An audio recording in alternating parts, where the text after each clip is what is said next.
예, 오늘의 미국 주식 공부하도록 하겠습니다. 어제는 장이 안 열렸죠. 일단 그 기사들을 좀 보고 중요하다고 생각되는 항목들에 대해서 정리를 좀 했고요. 첫 번째는 캐시우드의 아크 인베스트가 테슬라, 스노우플레이크를 매수하고 로크 주식 7,700만 달러를 매도했다는 내용입니다. 캐시우드가 이끄는 아크 인베스트의 대표 펀드 아크가 6월 18일 날 매매 내역을 공개했습니다. 사고 팔고 꽤 분주했어요. 테슬라는 더 샀고 로크는 대량 매도했습니다. 그리고 같은 날 일론 머스크가 1100억 달러의 규모의 스톡 옵션을 행사했다는 공시가 나왔습니다. 이 모든 움직임을 좀 정리를 해보면 먼저 매수 내역부터 볼게요. 스노우플레이크는 약 15만 주, 금액으로는 3,476만 달러치를 매수했습니다. 테슬라는 약 4만 4천 주, 1,762만 달러치를 매수했고요. 일라이릴리 2,400주, 약 269만 달러, 비교적 작은 포지션을 더했습니다. 테크 종목과 헬스케어 종목을 동시에 사들이고 있는 거 보면 아크가 AI 인프라랑 바이오 양쪽에 관심이 있다는 것을 알 수 있습니다. 반면에 아크가 판 종목도 있죠. 로크 56만 2천 주를 팔았습니다. 약 7,757만 달러치의 매도 규모인데 매도 규모 거래 중 가장 큰 규모입니다. 이게 단순한 차익 실현인지 스트리밍 업종 자체에 대한 시각 변화인지는 따로 이유는 밝히지 않았지만 시점이 좀 흥미로운 부분이 있는 게 요즘 그 스트리밍 업계에서 인수합병이 활발하게 일어나고 있습니다. 넷플릭스가 MGM과 연결됐다는 얘기가 있고 폭스가 로크 인수에 관여했다는 보도가 있습니다. 업계 재편이 지금 진행 중인 와중에 아크가 로크 비중을 줄인 겁니다. 아크가 테슬라를 사들인 바로 그날 머스크 관련 뉴스가 있었습니다. SEC 공시에 따르면 머스크가 약 1105억 달러 규모의 스톡 옵션을 행사했습니다. 행사가 23.34달러에 약 3억 396만 주를 취득했고요. 그 중에 약 1753만 주를 주당 404달러 정도에 반납해서 약 70억 9천만 달러 규모의 세금을 정산했습니다. 이 조정 이후에 머스크가 보유한 테슬라 지분은 6억 9,958만 주, 테슬라 의견권의 약 20% 수준입니다. 아크가 이날 테슬라를 더 사들인 것과 맞물려서 시장에 관심이 더 쏠린 겁니다. 이 매매가 뜻하는 건 종합해 보면 오늘 아크의 움직임은 이렇게 읽힙니다. 아크의 인프라 관련주, AI 인프라 관련주 스노우플레이크, 전기차 로봇 핵심주 테슬라, 헬스케어 혁신주 일라일릴리는 계속 비중을 키우고 있습니다. 반면에 스트리밍이나 미디어 쪽은 비중을 줄이고 있습니다. 아크가 공식적으로 사유를 밝히지 않은 만큼 정확한 전략을 단정 짓기는 어렵지만 다만 큰 그림에서 보면 아크의 포트폴리오가 점점 AI 헬스케어 중심으로 미디어 스트리밍 비중은 줄어드는 흐름으로 이어지고 있습니다. 정리해보면 아크는 스노우플레이크, 테슬라, 일라일리를 매수하고 로크를 대량 매도했다. 같은 날 머스크가 1100억 달러의 규모 스톡 옵션을 행사하면서 테슬라 지분 19.9%를 확보했다. 스트리밍 업계 재편 속에서 아크는 미디어 비중을 줄이는 모습을 보이고 있다가 첫 번째입니다. 두 번째는 시스코가 은행들이 안트로픽의 미서스 A의 접근을 유지 중인 것으로 알려졌다는 내용인데요. 정부가 현재 마감대 200기 기간을 현재 쓰고 있다는 내용이죠. 엔트로픽 미스터스 미스터리 부분이 이상한 뉴스죠. 엔트로픽 차세대 AI 모델 미스터스가 미국 정부 명령으로 접근이 막혔다는 얘기는 들어보셨을 겁니다. 영상에도 있고요. 일부 기업들은 요즘 쓰고 있습니다. 저도 한번 들어가 봤는데 차단되어 있는 걸로 되어 있어요. 근데 시스코스나 드라고스 같은 회사들은 쓰고 있습니다. 이게 어떤 상황인 건지 보면 엔트로픽이 위소스라는 차세대 AI 모델을 개발 중이었습니다. 그런데 미국 정부의 수출 통제 명령으로 일반 공개가 막혔습니다. 여기까지는 우리가 알고 있는 내용이죠. 근데 블룸버그 보도로 새로운 사실이 드러난 게 이 모델을 초기 테스트 단계부터 써오던 일부 기업들은 정부가 막은 이후에도 프리뷰 접근권을 그대로 유지하고 있다는 겁니다. 이게 가능한 이유가 바로 프로젝트 글래스 윙입니다. 쉽게 말해서 엔트로픽이 받은 신뢰받은 파트너 명단입니다. 여기에는 은행, 기술기업 등 약 200개 기관이 포함되어 있고, 이 기관들은 사이버 취약점 탐지 감지 목적으로 미스터스 프리뷰 사용을 승인받았습니다. 실제로 보안회사 드라고스의 CTO 존 라벤더가 직접 자사가 접근권을 가지고 있다고 확인했고, 시스코 시스템도 접근권을 유지하고 있다고 보도했습니다. 이게 흥미로운 부분이 정부가 이 모델은 위험하니까 막겠다라고 한 거랑 사이버 보안회사 200건을 계속 써도 된다가 동시에 존재하고 있는 상황이죠. 이게 모순처럼 보일 수 있는데 사실 논리는 좀 명확합니다. 정부가 우려하는 건 아마 일반 대중공개나 악용 가능성은 높은 경로일 거예요. 반면에 드라고스나 시스코 같은 회사들은 오히려 이 모델을 사이버 취약점을 탐지하는 용도로 쓰고 있습니다. 즉 같은 기술이라고 해도 누가 언제 무슨 목적으로 쓰냐에 따라서 완전히 다른 취급을 받고 있는 겁니다. 날카로운 칼을 일반인한테는 안 팔지만 외과 의사나 뭐 이런 의사들한테 계속 공급하는 것과 비슷한 구조라고 보면 될 것 같습니다. 그래도 남는 좀 의문점들은 있어요. 깔끔한 그림은 아닙니다. 200개 기관의 숫자가 꽤 큽니다. 다 통제가 될까? 이런 생각이 좀 들어요. 은행부터 기술기업까지 업종도 다양합니다. 이 정도 규모면 소수의 신뢰받는 보안 연구 목적이라고 하기에는 범위가 너무 넓습니다. 정부 명령이 정확한 어떤 경로를 막았고 어떤 경로를 열어뒀는지 그 경계선이 명확하게 공개되지 않은 점도 의문입니다. 개인적인 생각은 이게 AI 규제가 앞으로 어떻게 작동할지 보여주는 하나의 모델 케이스가 될 것 같은데, 전면 금지가 아니라 승인된 파트너십을 통한 통제된 접근을 앞으로는 진행할 것 같아요. 이 방식이 앞으로는 다른 AI 모델들한테도 똑같이 적용될 가능성이 높아 보입니다. 정리하면 미소스 모델은 정부 명령으로 일반 접근이 막혔지만, 초기 파트너 200개 기관은 프로젝트 글래스윙을 통해 여전히 접근하고 있고, 드라고스 시스코 같은 보안 관련 기업들이 사이버 취약점 탐지 목적으로 사용을 이어가고 있습니다. 이게 보여주는 건 AI 규제가 전면 금지보다는 승인된 경로를 통한 선택적 통로를 가지고 있다는 신호일 수 있습니다. 이게 정부 정책과 괴를 같이 하는 부분도 있는 것 같고요. 다음은 세 번째입니다.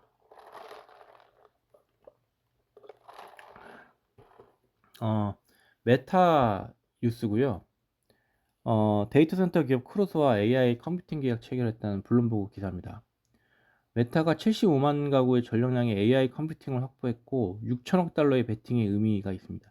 메타가 또 한 건을 했는데 데이터 센터 회사 크루소랑 계약을 맺었습니다. 확보하는 컴퓨팅 용량이 1.6기가와트입니다. 이게 어느 정도 수준이냐면 미국 가구 최대 75만 가구가 동시에 쓸 수 있는 엄청난 전력량입니다. 회사 하나가 작은 도시 전체만큼의 전력을 AI 연산에 쓰겠다는 겁니다. 이 계약의 의미와 의견이 어떤 건지 좀 정리를 해보면, 현재 블룸버그 보도에 따르면 메타가 크루소의 데이터 센터 두 곳에서 컴퓨팅 용량을 공급받기로 했습니다. 텍사스주 칠드리스랑 미주리주 워렌턴, 이 두 곳을 합쳐서 메타가 확보하는 용량이 약 1.6기가와트입니다. 크루소는 2018년에 설립된 회사인데 AI 인프라용 대형 데이터 센터를 짓고 운영하는 게 전문입니다. 이미 검증된 파트너이기도 하고요. 지난 3월에는 마이크로소프트가 크루소의 텍사스 데이터 센터 900메가와트를 임차한다고 발표했거든요. 메타와 크루소 둘 다 이번 계약에 대한 공식 멘트는 아직 없습니다. 이번 계약을 하나만 따로 보면 안 돼요. 메타는 지금 루이지애나의 하이페리온이라는 초대형 데이터 센터를 짓고 있는데, 설계 용량이 2기가와트인데 최대 5기가와트까지 확장 가능하게 설계했습니다. 그리고 이런 인프라 전체를 위해서 메타가 28년까지 쓰겠다고 밝힌 자본 지출이 6천억 달러입니다. 우리 돈으로 800조 이상입니다. 크루스와의 이번 계약은 이 거대한 그림의 한 퍼즐인 것 같아요. 여기서 좀 주목할 부분, 제 개인적인 의견을 좀 정리해 보면,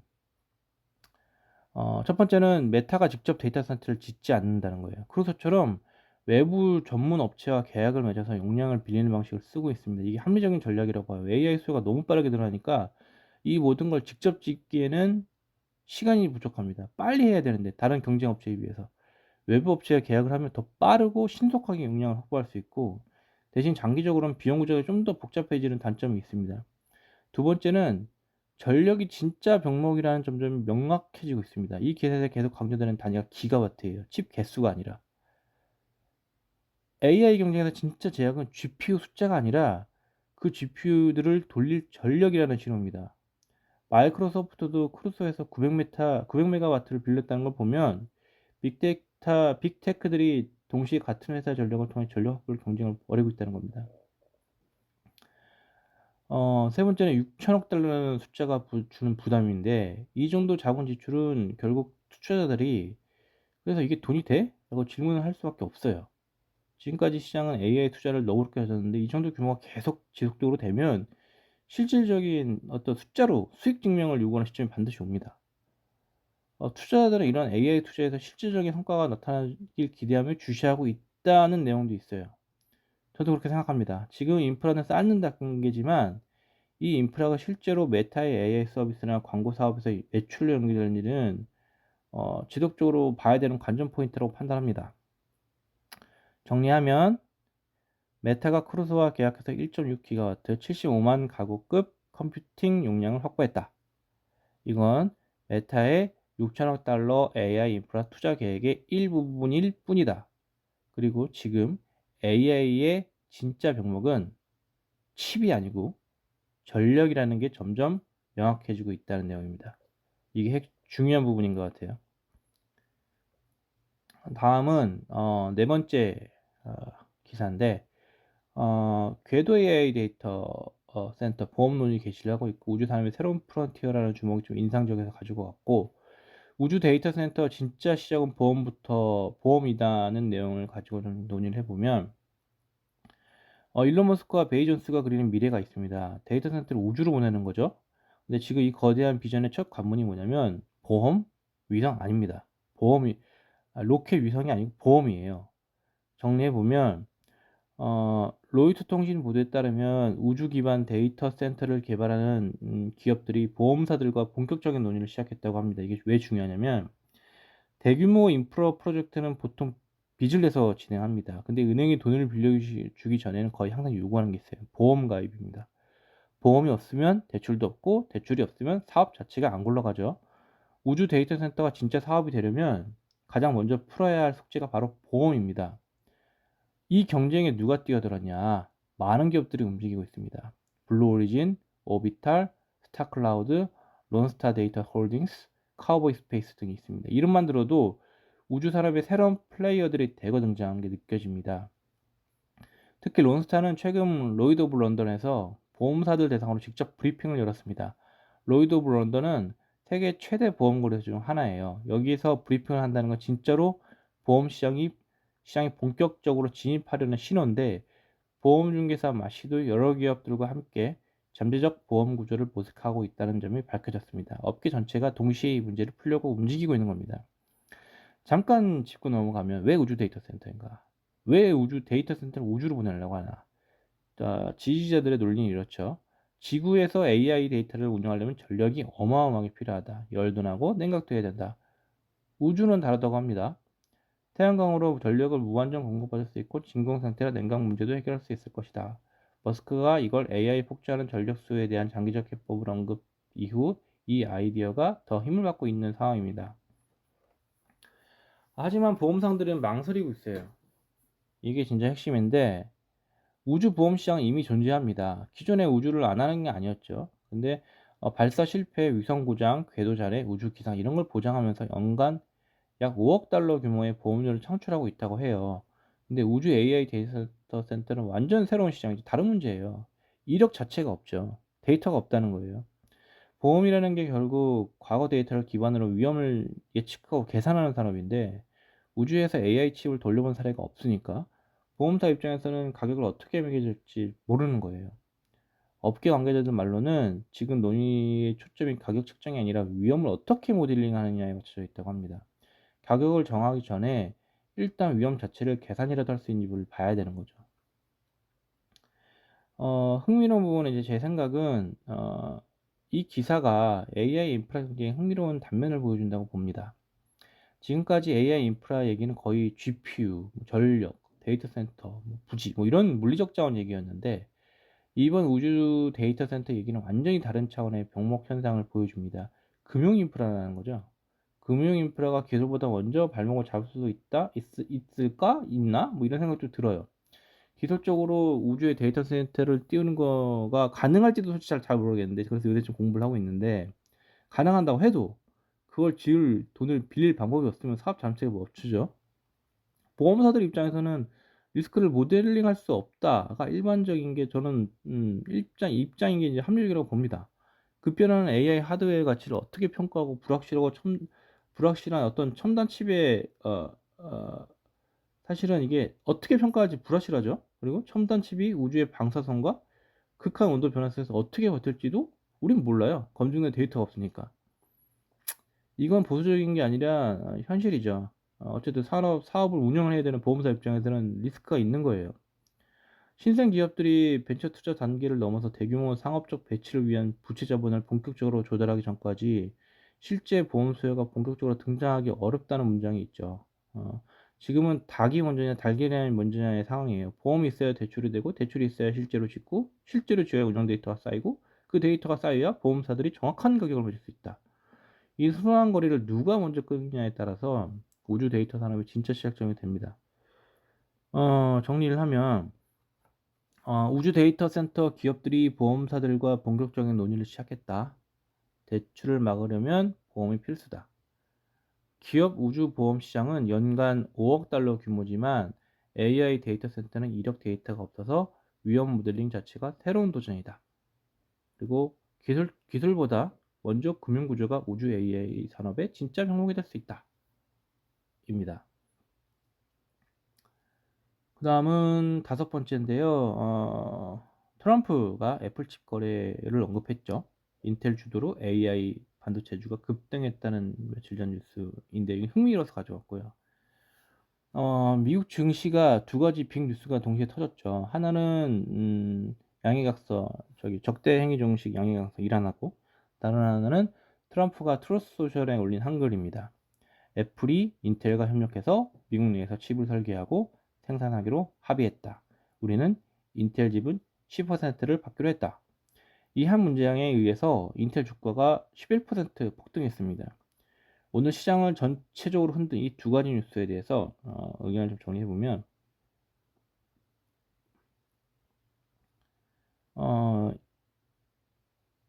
가장 화제였던 종목이 인텔이죠. 트럼프가 직접 소셜 미디어에 올린 내용이 핵심입니다. 애플이 인텔과 손잡고 미국 내에서 칩을 설계하기로 했고 그 대가로 미국 정부가 인텔 지분 10%를 받기로 했다. 에드부시 애널리스트의 분석은 이렇습니다. 애플이 인텔과의 파트너십으로 미국 내 공급망을 확대해서 메모리 압박을 완화하려는 것. 쉽게 말해서 애플이 TSMC에만 의존하던 칩 생산을 다변화하려는 움직임으로 해석된다. 이 기사 때문에 반도체 전체가 들썩였습니다. 엔비디아가 3% 올랐고 IDC 자료에 따르면 엔비디아가 26년 1분기 데이터 센터 이더넷 스위치 매출 기준으로 최초로 1위에 올랐다는 소식도 있고 AMD와 브로드컴이 약 4%, 퀄컴은 6% 급등했고 마이크론은 18% 폭등했습니다. 스티펠이 목표 주가를 550달러에서 1,500달러로 에드부시는 550달러에서 1,300달러로 올렸습니다. 목표 주가 거의 3배 가까이 올랐죠. 마벨 테크놀로지 12% 올랐습니다. 키뱅크가 데이터 센터 네트워킹 전망을 긍정적으로 보면서 목표 주가를 260달러에서 385달러로 상향했습니다. 이외에 코닝 10%, 레티스 세미컨덕터 9%, KLA 8%, TSMC와 텍사스 인스트루먼트 약 6%. 거의 전 반도체 업종이 저 기사 때문인지 모르겠지만 기사와 동시에 올랐습니다. 다 오른 건 아니지만 어플라이드 옵토 일렉트로닉스나 루멘텀은 약 3% 빠졌고 시에나도 약 2% 하락했습니다. 네트워킹 광학 부품 쪽은 오히려 약세였습니다. 제 생각은 정부가 지분 10% 투자하는 건 굉장히 이례적입니다. 미국 정부가 민간 반도체 기업의 지분을 직접 보유한다는 건 흔한 일이 아니죠. 단순한 일회성 지원인지 아니면 앞으로 미국 정부가 전략 산업에 직접 자본을 투입하는 새로운 방식을 보여주는 건지 이건 좀 지켜봐야 될 부분인 것 같습니다. 두 번째는 애플 인텔 조합이 실제로 작동할지가 관건입니다. 예전에 다른 영상에서 좀 다뤘던 내용이긴 한데, 인텔이 애플이 요구하는 첨단 공정 기술을 실제로 따라갈 수 있을지가 핵심 질문입니다. TSMC 수준의 미세 공정 기술력을 인텔이 단기간에 갖출 수 있냐? 이거는 트윗 한 줄로 해결될 수 있는 문제가 아니죠.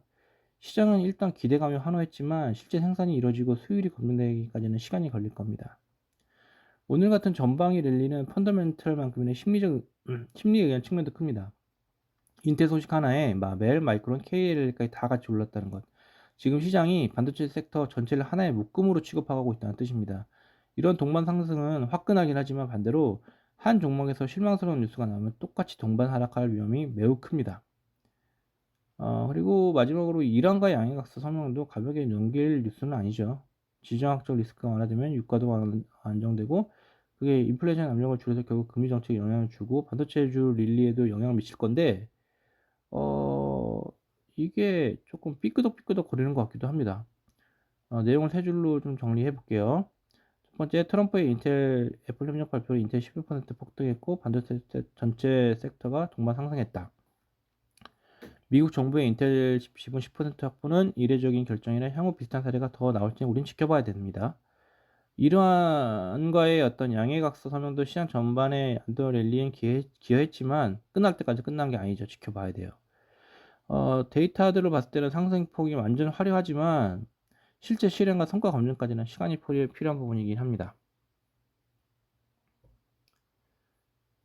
그 다음에 웰스파고가 여섯 번째입니다. 웰스파고가 S&P 500 목표가를 상향했습니다. AI 강세장 지속 전망입니다. 웰스파고가 S&P 500 연말 목표가를 올렸습니다. 7,950달러. 수석 전략가의 한마디가 인상적인데 주식시장의 방향성은 여전히 상방에 있다. 흥미로운 건 이겁니다. 인플레이션, 유가, 연준, AI 여러 포적 조각들을 어떻게 맞췄는지 내용을 좀 보면 첫 번째로 그 수석 전략가의 그 근거는 인플레이션 하락입니다. 유가가 약 70%달러까지 수준까지 내려오면서 앞으로는 두 달간 인플레이션이 계속 하락할 거라고 봤습니다. 최근 시장의 소규모 투매 이후에 투자 심리가 재조정되고 거시경제 환경이 안정세를 보이는 정도 강세 전망을 뒷받침한다고 설명했습니다.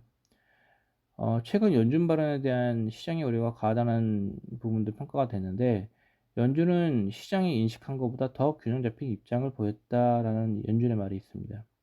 유가 하락과 국채 수익률 하락은 이론상 기술주 외 업종에도 긍정적인데 연준의 순매파적 스탠스가 시장 전반으로 확산되는 데는 역풍으로 작용한다는 겁니다. 쉽게 말하면 이겁니다.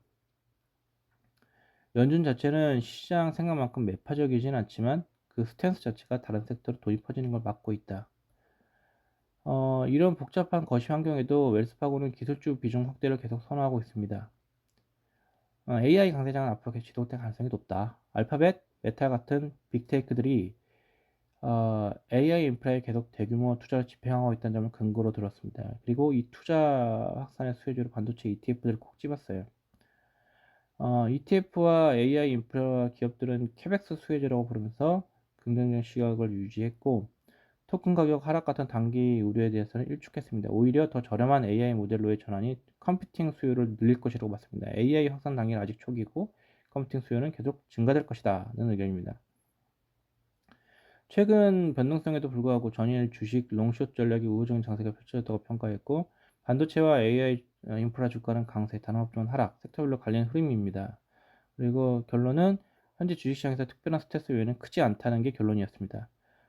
제 생각은 좀 네 가지일 것 같은데 첫 번째는 이 전망의 논리 구조가 깔끔합니다. 유가 하락이 되면 인플레이션이 하락이 되고 연준의 부담이 완화가 되면 증시가 상승한다. 이런 논리 구조가 있죠. 이 흐름 자체는 합리적입니다. 다만 이 모든 게 유가가 계속 안정적이라는 전제 위에 서 있다는 점이 마음에 좀 걸리긴 합니다. 중동 정세나 다른 지정학적 변수로 유가가 다시 뛰면 이 논리 자체가 흔들릴 수 있습니다. 두 번째는 연준 우려가 과하다는 평가는 다소 낙관적으로 보입니다. 연준이 균형 잡힌 입장이라는 거 맞을 수 있지만 동시에 그 스탠스가 시장 확산이라는 역풍이라고 했으니까 기사에서 결국 이건 지수는 오르지만 그 상승이 소수 종목에 집중될 수 있다는 의미로 읽히고 실제로 반도체 AI는 강세지만 다른 섹터는 약세했다는 부분들이 있습니다.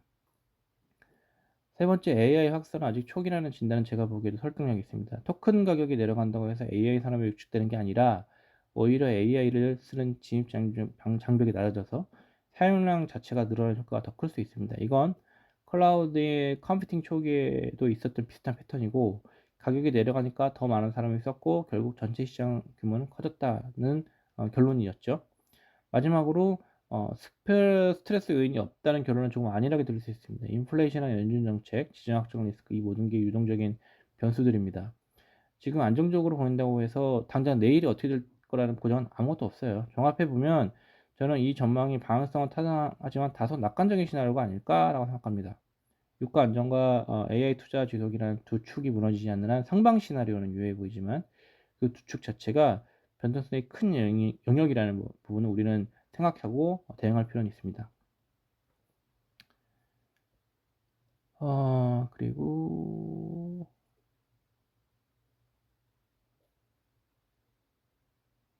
일곱 번째입니다. 아마존이 데이터 센터 고객의 맞춤형 AI 칩 판매를 협상하고 있다. 아마존이 또 한 걸음 나갔습니다. 지금까지는 AI 칩을 만들어서 자기네 클라우드 안에서만 썼어요. 근데 이제는 남한테도 팔겠다는 입장입니다. 엔비디아, 구글, AMD가 있는 칩 시장에 아마존이 정식으로 도전장을 던진 겁니다. 블룸버그 보도에 따르면 아마존이 데이터 센터 수요가 있는 다른 기업들에게 맞춤형 AI 칩을 판매할 계획이라는 입장입니다. 아마존 AI 총괄에 따르면 이미 잠재 고객들과 논의가 시작됐고, AI 인프라 사업이 빠르게 진행하고 있다는 게 그의 설명입니다. 아마존이 이 칩을 처음 만든 건 아니죠. 2021년 트레이니엄을 처음 선보였고, 트레이니엄 2를 거쳐서 지금 트레이니엄 3 최신 버전으로 나왔고, 다음 세대 칩은 4입니다. 성능이 꽤 안정적이라고 합니다. 트레이니엄 3 대비해서 연산 능력이 6배 향상됐고, 메모리 대역폭은 4배, 메모리 용량은 2배 늘어났고, 세대를 거듭할수록 발전 속도가 빨라지고 있다는 상황이고요. 트레이니엄 4는 AWS가 칩 공급자 경쟁자로 자리매김하려는 더 큰 전략의 일부입니다. 직접적인 경쟁 상대를 보면 엔비디아의 데이터 센터 GPU, 구글의 TPU, AMD의 AI 가속기가 이 세 곳이 경쟁자입니다. 대형 클라우드와 하이퍼스케일러 환경의 스케일에 쓰이는 다른 맞춤형 AI 칩들과도 경쟁할 거라고 전망이 되는데, 즉 아마존이 단순히 우리 칩도 좋아요 수준이 아니라 이 업계의 핵심 플레이어들과 정면으로 붙겠다는 의지를 보인 겁니다. 이 소식이 전해진 날 아마존 주가는 1.7% 상승한 241.48달러를 기록했고, 52주 주가 범위는 196달러에서 278.56달러 사이라고 합니다. 시장 일단 긍정적으로 받아들였습니다. 여기서 제 생각을 좀 덧붙이면 자연스러운 단계입니다. 아마존이 자체 칩을 자사 클라우드 안에서만 쓰였던 단계에서 이제 외부 판매로 나간다는 것은 구글이 TPU를 외부에 개방하기 시작한 흐름이랑 비슷합니다. 자체 칩을 충분히 검증했다는 신호고 자신감의 표현이기도 한 것 같습니다. 엔비디아의 대항마라는 프레임은 조금 조심스럽게 봐야 되지 않을까 싶습니다. 트레이니엄 4가 스펙상 인상적인 향상을 보였지만 엔비디아의 진짜 강점은 칩 성능만이 아닙니다. 쿠다라는 생태계가 있죠. 소프트웨어 생태계가 핵심입니다. 개발자들이 이미 수십 년간의 그 익숙한 도구와 라이브러리가 엔비디아 중심으로 깔려 있습니다. 아마존이 칩 성능에서 따라잡아도 이 소프트웨어 생태계를 따라잡는 건 또 다른 차원의 싸움입니다. 이 발표가 의미하는 건 AI 칩 공급 문제입니다. 지금 전 세계적으로 AI 칩 수요가 공급을 압도하고 있습니다. 아마존이 자체 칩을 외부에 팔겠다는 건 본인들이 엔비디아 칩 확보 경쟁에 뛰어드는 대신 스스로 공급자가 되겠다는 전략을 일으키고, 이거는 꽤 영리한 포지션이라고 생각합니다. 아마존이 이런 행보가 클라우드 3사 경쟁 구도를 더 흥미롭게 만들었습니다. 구글은 TPU로 이미 외부 판매를 하고 있고, 마이크로소프트 자체 칩 개발에 속도를 내고 있습니다. 아마존까지 이 대열에 본격 합류하면 빅테크들이 엔비디아에 얼마나 의존적일 것인가는 질문에 각자 다른 답을 내놓고 있는 셈이죠. 결국 이 흐름이 장기적으로 엔비디아의 가격 결정력에도 영향을 줄 수 있습니다. 종합해 보면 저는 이 발표를 단기 주가 이벤트보다는 장기적인 산업 구도 변화로 보는 게 맞다고 생각합니다. 당장 엔비디아의 점유율을 크게 흔들지 못하겠지만 클라우드 빅테크들의 칩 공급망에서 점점 더 독립적인 위치로 만들어오고 있다는 신호는 충분하게 의미가 있다고 봅니다. 정리해보면 아마존이 자체 AI 칩 트레이니엄을 기업 외부에도 판매하기로 결정했다. 차세대 트레이니엄 4는 성능이 크게 향상됐고 엔비디아, 구글, AMD와 직접 경쟁하게 됐다. 이건 단순 신제품 출시가 아니라 AI 칩 공급망에서도 클라우드 빅테크들의 독립성을 강화되는 흐름으로 보여주는 사례이고 앞으로의 전망이다. 로 보시면 될 것 같습니다. 그 다음 마지막으로 8번째 기사고요. 스페이스X 이야기입니다. 커서를 인수, 수직 통합 통한 AI 전략 강화입니다. 스페이스X가 600억 달러로 커서를 인수했습니다. 왜 로켓 회사가 코딩 AI를 사냐? AI 코딩 플랫폼 커서를 인수했죠. 600억 달러 전액 주식 거래입니다. 로켓 회사가 왜 코딩 AI를 사느냐에 대한 오펜하이머 애널리스트의 분석입니다. 그리고 제 생각을 덧붙이겠습니다. 먼저 커서가 뭔지부터 짚어보면 AI 기반 코딩 플랫폼입니다. 일일 사용자가 100만 명 이상이라고 하네요. 전 처음 들어봤는데. 오픈 AI, 엔트로피, 구글 같은 AI 강자들이 똑같이 노리는 시장에서 경쟁하고 있습니다. 성장 속도가 엄청납니다. 연간 ARR 반복 수익이 올해 말까지 60억 달러에 도달하는 전망입니다. 작년 대비 약 6배 성장했고 포춘 500대 기업 중 64%가 이미 커서를 쓰고 있다고 합니다. 기업용 AI 코딩 시장에서 이미 확실한 입장을 구축한 회사예요. 입지를 구축한 회사입니다. 오펜하이머 애널리스트 티머시 호란의 핵심 표현이 인상적입니다. 커서는 컴퓨팅 작업이 필요하고 스페이스X는 제품과 사용자 기반이 필요하다. 커서의 약점이 뭐냐? 뛰어난 코딩 환경을 만들었지만 정작 그 밑에 깔리는 AI 모델 자체는 외부 업체에 의존했다. 요즘 모델 개발사들이 직접 경쟁 코딩 제품을 만들기 시작했습니다. 모델도 갖고 인프라도 가진 기업들한테 시장을 뺏길 위험이 커진 겁니다. 스페이스X의 강점은 정반대입니다. xAI와 콜로서스 데이터 센터를 통해 막대한 컴퓨팅 인프라가 있는데 그걸로 빠르게 성장하는 소프트 사업은 없었습니다. 서로의 빈틈을 정확히 채워주는 윈윈 전략입니다. 호라는 이 거래가 스페이스X의 AI 플라이휠을 완성한다고 표현했습니다. 플라이휠이 뭐냐면 소프트웨어 사용이 데이터를 만들고 데이터가 모델을 더 좋게 만들고 좋아진 모델이 다시 더 많은 사용자를 끌어모으는 선순환 구조입니다. 커서의 강점은 흥미로운데 호라는 커서의 진짜 매력이 AI 모델 자체가 아니라 문맥 엔지니어링과 오케스트레이션 역량이 있다고 평가했습니다. 쉽게 말해서 AI가 거대한 소프트웨어 코드베이스를 탐색하고 복잡한 작업을 처리하려도록 조율하는 능력입니다. 이 기술이 스페이스X의 컴퓨팅 자원과 결합되면 외부 모델에 의존하지 않고 자체 독자 코딩을 만들 수 있다는 겁니다. 호라는 스페이스X에 대해 아웃퍼폼 등급과 목표 주가 250달러를 유지했습니다. 이번 인수가 양측 모두에 매우 유익하다고 평가했습니다. 인수는 3분기 이내에 마무리될 거고 앞으로 투자자들이 주목해야 할 포인트는 호란 3가지 뽑았습니다. 커서와 xAI 인프라의 통합 과정, 결합 후 신규 AI 모델의 경쟁력, 그리고 사용자의 수익 성장세입니다. 여기서 제 생각을 좀 덧붙여 볼게요. 첫 번째는 인수 논리 자체가 탄탄해 보입니다. 컴퓨팅 인프라는 소프트웨어가 없고 소프트웨어는 있는데 컴퓨팅이 없는 두 회사가 만나는 거니까 단순한 시너지가 아니라 서로의 구조적 약점을 정확하게 채워주는 조합이고 일단 사고 투자를 하자는 그냥 일반적인 인수랑은 결이 좀 다른 것 같습니다. 전략적 합병이에요. 둘째는 다만 600억 달러라는 가격이 정당화되려면 좀 시간이 필요할 것 같습니다. 커서의 ARR이 60억 달러로 전망된다고 해도 이건 어디까지나 전망치고 AI 코딩 시장 경쟁이 워낙 치열하기 때문에 오픈 AI나 엔트로피, 구글이 다 같은 시장을 노리고 있고 이 성장세가 그대로 유지될지는 물음표예요. 좀 지켜봐야 될 것 같습니다. 세 번째는 가장 흥미로운 부분인데 스페이스X가 점점 우주회사에서 AI 수직 통합 기업으로 정체성을 밝히고 있다는데 이전에 다른 스페이스X의 IPO 영상에 대해서 이런 얘기들이 많이 있었는데 이번 커서 인수가 그 흐름을 다시 한번 확인시켜주는 부분입니다. 로켓, 스타링크, 데이터 센터 이제는 소프트웨어까지 좀 건들고 있는 건데 거의 모든 AI 가치사슬 단계를 한 회사에 안에 몰아넣고 있는 겁니다. 수직 통합되는 부분이에요.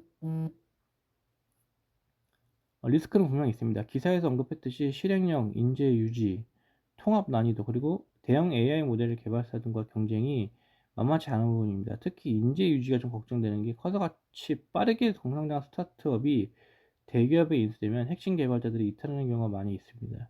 그 인재들이 빠져나가면 인수 자체 가치 자체가 흔들릴 수도 있는 부분이고요.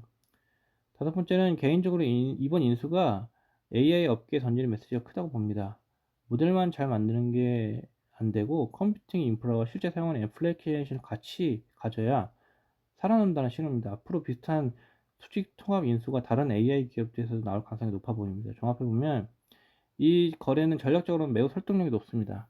하지만 실현 리스크가 큰 베팅이에요. 스페이스X의 AI 야망이 한 단계 좀 더 구체화된 사례라고 보지만 이게 실제로 성공할까? 뭐 이런 부분은 통합 과정이나 신규 모델 경쟁력에서 판가름이 날 것 같습니다. 정리해보면 스페이스X가 AI 코딩 플랫폼 커서를 600억 달러에 인수했고 컴퓨팅 자원과 소프트웨어가 서로의 빈틈을 채워주는 거래다. 오픈헤이머는 이 인수가 스페이스X의 AI 플라이휠을 완성한다고 평가했다. 다만 600억 달러 밸류에이션 인재 유지, 통합 난이도는 앞으로 계속 지켜봐야 할 리스크다. 이게 핵심 포인트입니다. 예, 오늘 기사가 좀 많았는데요. 총 8가지 기사였고요. 좀 중요하다는 부분들만 가지고 와서 정리를 하고 제 의견을 덧붙였습니다. 오늘 하루 좋은 하루 되시고요. 비가 좀 계속 오는데 좋은 하루 보내시고 행복한 하루 보내십니다. 좋은 주말 되십시오. 감사합니다.